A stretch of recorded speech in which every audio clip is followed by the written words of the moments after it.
Disappointment. It's something we've all felt. Whether it's the end of a movie, the end of a relationship, or your child, everyone has felt disappointment at some point throughout their life. What's up, everybody? It's your boy, Dalton the Intern. Now I know what you all must be thinking. Dalton the Intern, what is your biggest disappointment in life? Well, isn't it obvious? It's Hobbit on the PS2. The Hobbit is an action-adventure platformer created for the PS2, the GameCube, the Game Boy, the Xbox, and the PC. It was published by a Sierra Entertainment and developed by, give me a second, Vivendi Universal Games. We'll go with that. Now I gotta be honest with you guys, and I know I'm gonna get a lot of hate for this, but I've never really been into J.R.R. Tolkien's work. That's not to say that's bad or anything. I mean, there's a reason why people hold all of it up in such high regards. But me personally, I've always been more into the sci-fi genre, like a Star Wars or Doctor Who.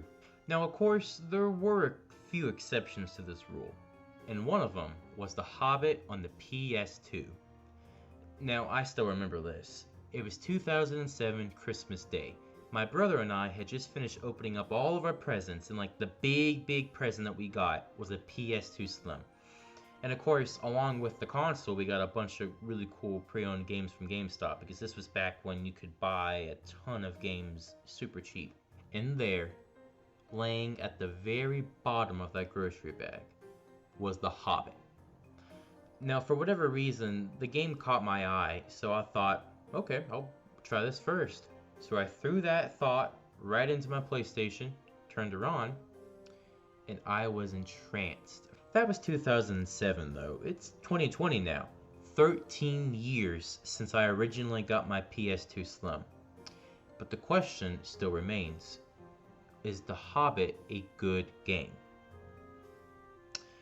Well, if you saw the title of my video, then you probably know the answer to that. But if we left it at that, then there'd be no video, so...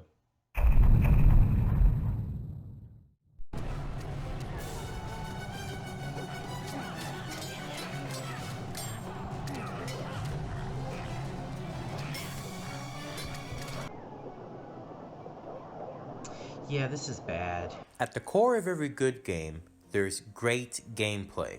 Without it, everything else falls apart. Unfortunately, gameplay is where The Hobbit is most lacking at. The game gives you 3 different types of weapons to use at your disposal. You have the walking stick, throwing rocks, and probably what fans of the series will use the most, the iconic sword Sting. Well, that's well all and good. I mean, I can appreciate a bit of variety in my gameplay. The only problem is that the combat is horrendous. Aesthetics aside, the only differences between Sting and the walking stick is that the walking stick has a slightly larger range than Sting, and Sting does a tad bit more damage than the walking stick. But it was all so microscopically different that there really is no reason to choose one over the other. And don't even get me started on those throwing rocks. The controls are stiff and unresponsive, a theme that this game just can't seem to shake. And I mean, yeah, sure, you don't have to aim before you throw the rocks. But the problem with that is that if you don't aim, when you throw the rocks, they magically swerve around to the closest enemy to you.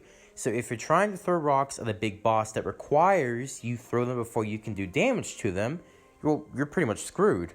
At the end of the day, I just ended up using the walking stick for the majority of the game. Combat aside, the rest of the Hobbit's gameplay is far from adequate. You have these lock-picking mini-games, which, it wouldn't be an early 2000s game without them. And, they're not bad in their own right. The only problem is, and wait for this, you're not going to believe it, the controls are unresponsive and extremely stiff. No way. The same can be said for the platforming sections. There are so many platforming sections. I mean, there's more platforming done in the game than there is actual fighting.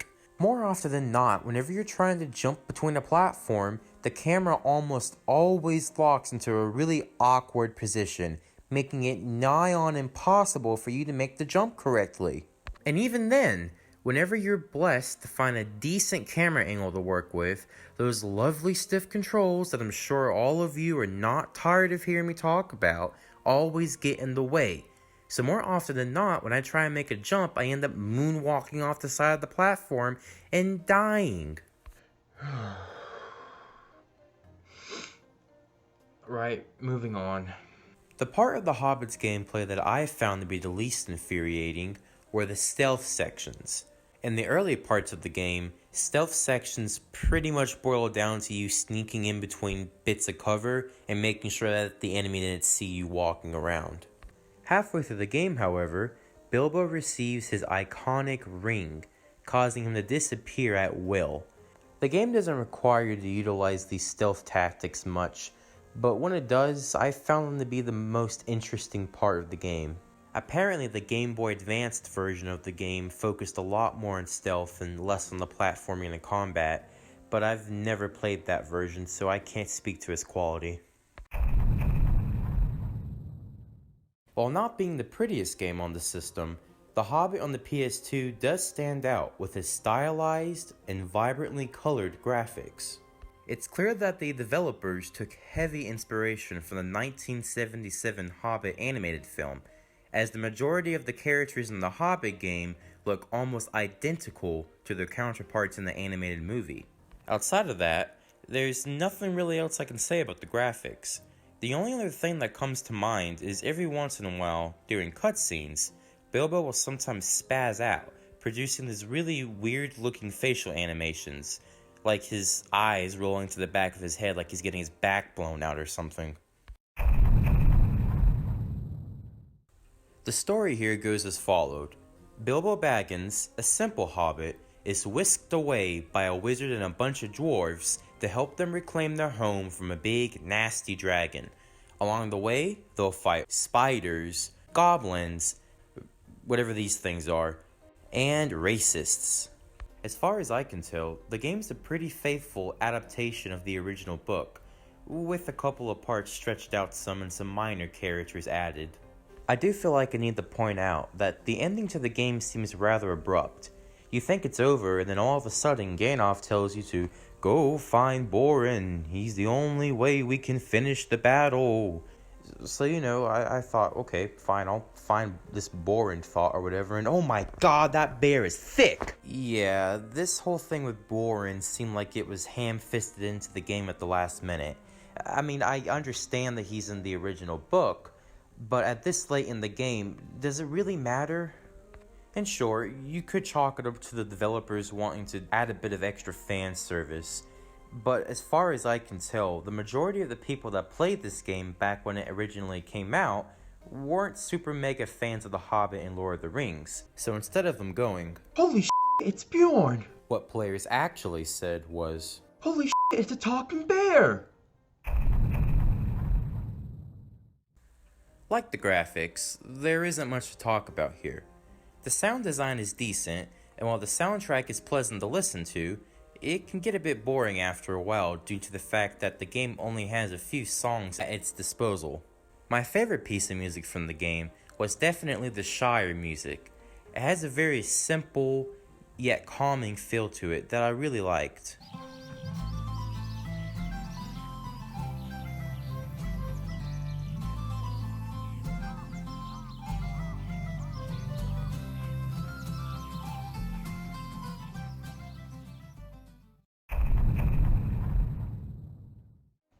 At the beginning of this video, I asked a question. Is The Hobbit a good game? And as much as it pains me to say this, no, it's not. The gameplay is boring, sluggish, and extremely bare bones. The soundtrack is sparse at best, and overall the levels just aren't very fun to play through. Overall, I just can't bring myself to recommend this game. There are far better games based off of J.R. Tolkien's work that you can get your hands on a whole lot easier than this. Well, that's that. I guess there's just one more thing to do before we end the video.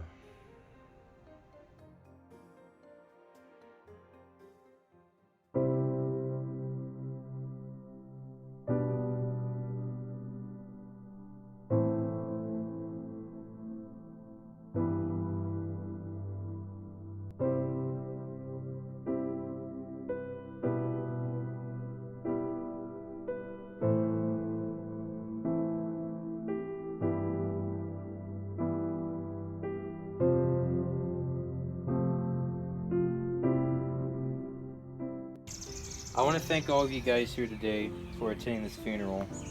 I'm just a gravedigger. Show some sympathy. A man is dead. Christ. Anyways, as you can see, guys, this has really affected me on a mentally, spiritually, and most of all, physically level. I'm just glad that somebody showed up to honor him in his final moments.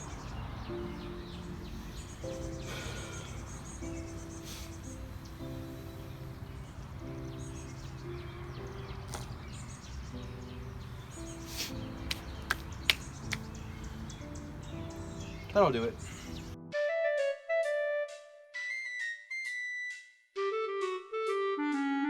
Well, does anyone have any last words that they'd like to share before we close this funeral off? He was a real nigga. No!